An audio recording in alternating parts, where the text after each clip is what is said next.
Is power the ultimate corrupting force? Or is human ambition terrible by nature? Today we will explore a dangerous object that brings the worst aspects of human desires into the light. Yet another anomaly that can easily be destroyed by the SCP Foundation.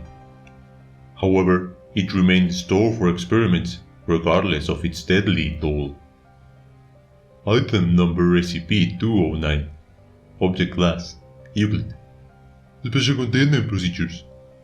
SCP-209 is to be held in a 0.5 by 0.5 by 0.5 pressure sealed storage locker, insulated to prevent any potential aroma from release to the surrounding area.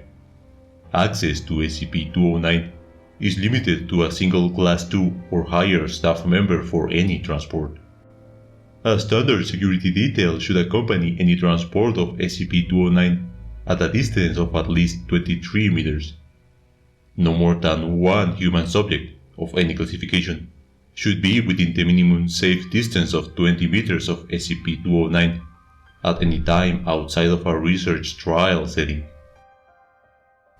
As current hypotheses regarding the functioning of SCP's active phase indicate enticement to use through olfactory manipulation of some kind, any staff assigned to research trial or security detail should be equipped with personal air filtration devices rated at Foundation standard of at least Euclid 3 HEPA filter, oil resistant.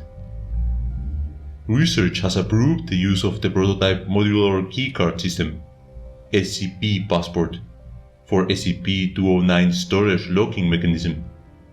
The keycard for SCP-209 storage is modified with a proximity alarm and the activation protocol to enforce the single-user only containment mandate. If more than one human subject is detected in the proximity of both the keycard device and lock, a level 1 containment breach alarm will be sounded and the locking system disabled to prevent removal of SCP-209 from its storage locker. Description: SCP-209 appears to be a single malt Scotch tumbler, 10 cm in height and with an 8 cm diameter at its widest point.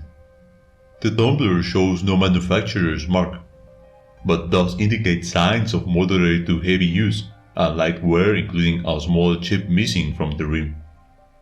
When not in the possession of a human subject, the tumbler contains approximately 88 to 91 milliliters, 3 ounces, of an unknown golden brown, translucent liquid.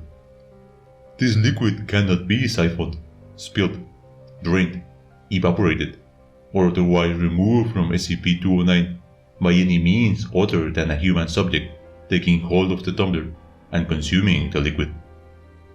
All activator subjects debriefed following a sampling of the liquid produced by SCP-209 reported to be alcoholic in nature and providing of a sense of warmth, self-assurance, and general well-being.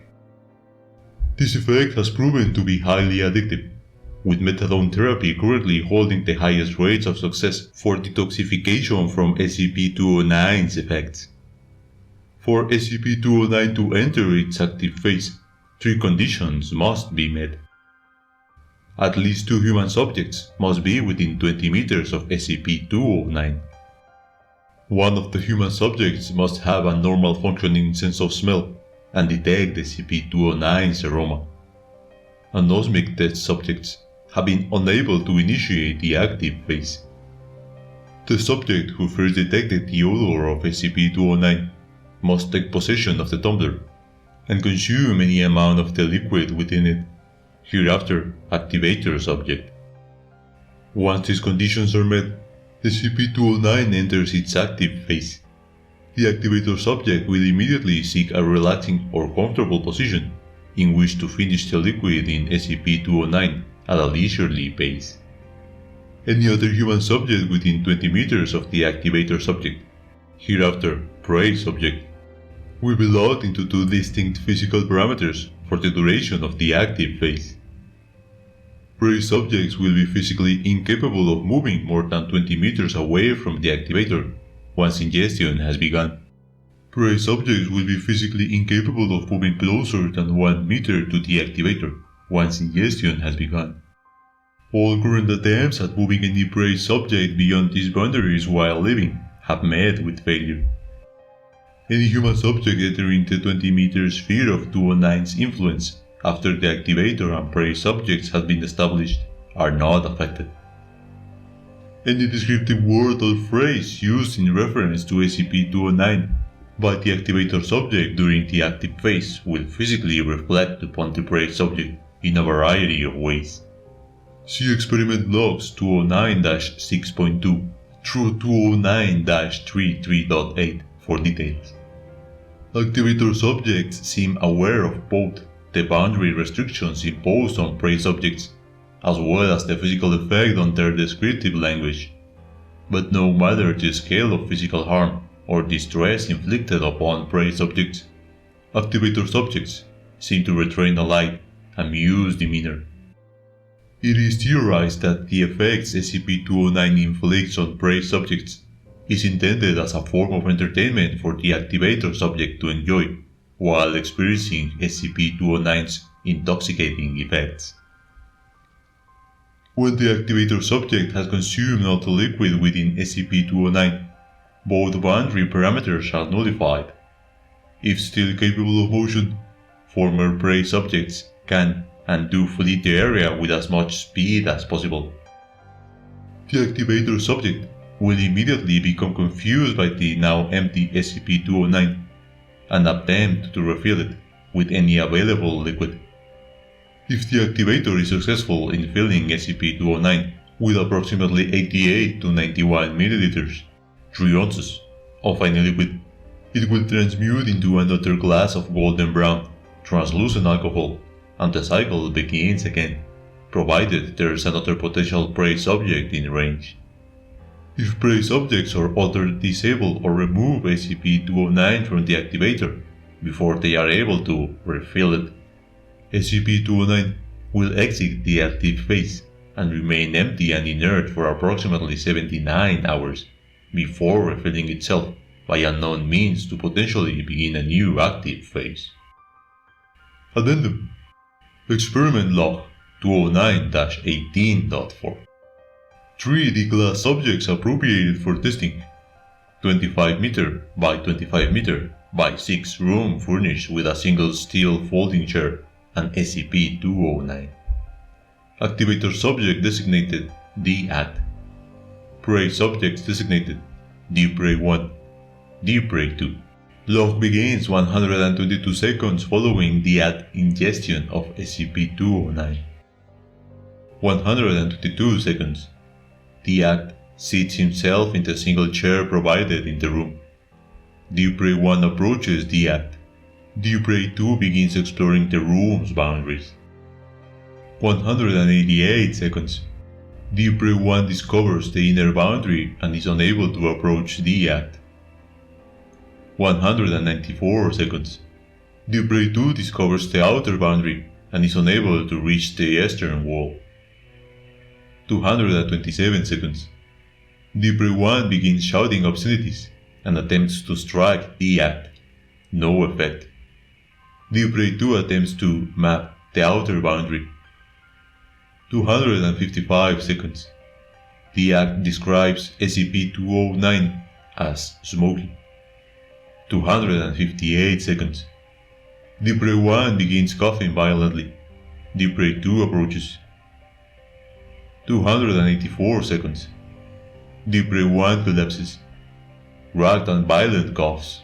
An unknown black smoke-like gas is expelled from his mouth with each cough. D-Prey-2 attempts to approach the act. 299 seconds. The act describes SCP-209 as smooth. 302 seconds. D-Prey-2 appears to begin sweating profusely. D-Prey-1 continues coughing spasms.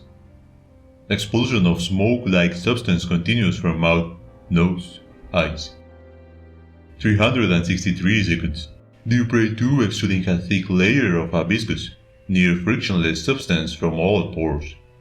Substance has eroded clothing, and apparently the first layer of epidermis. D-Prey-2 is unable to remain standing, falls, and attempts to touch the flow of the unknown substance from his pores. Deep Ray 1 apparently expired. Smoke-like substance continues to vent from mouth, nose, eyes. The act applauds intermittently. 484 seconds.